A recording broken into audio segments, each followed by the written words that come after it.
The name of the movie is Truth, and it's one of the heavy movies that are available in theaters now. Now, if you want something to think about, they're going to give it to you in the next couple of weeks. The summer is over. The summer was light, silly movies.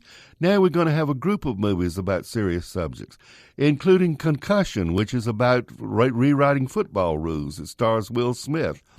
And including Trumbo, which is about the life of Dalton Trumbo, who was suppressed in the MacArthur era. But probably the most murky, mysterious one is called Truth. It is about Dan Rather. It is about 60 Minutes, and it is about a telecast on 60 Minutes in 2004, right in the middle of the presidential election that involved John Kerry and George W. Bush. That telecast has become infamous and has put a word in the language called Rathergate. The telecast claimed that George W. Bush avoided the Vietnam draft by joining the National Guard in Texas and that he pulled strings and so forth. Mary Mapes, the producer of the show, played by Cate Blanchett, insisted she had the evidence to prove it. It didn't prove to be much of a story anyway. I mean, this is not unusual. But they went on the air with it. It proved to be an incorrect story. There were forged material, there were forged papers that showed that the 60 Minutes reporters had been taken.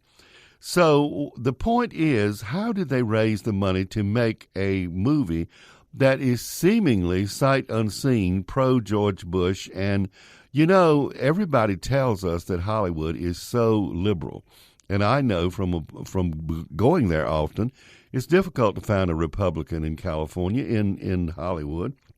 So this movie would seem to be out of character. But it's not exactly. It's a very murky movie. Somehow the producers of 60 Minutes and Dan Rather come across as seeming like victims, like scapegoats, as if maybe they were on the right track, but they were too quick or whatever. Mary Mapes, by the way, the producer of the segment, was fired. Dan Rather lost his job as anchor at CBS, and CBS News almost went under and made gigantic apologies about the whole thing.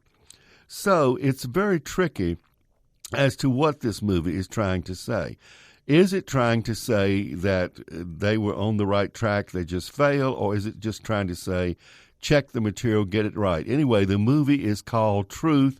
It is at the Nero in Norfolk. It is at Strawberry in Virginia Beach and Columbus Circle in Virginia Beach.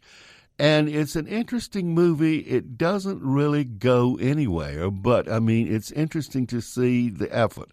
It's called Truth with Robert Redford as Dan Rather. Take a look. Bye.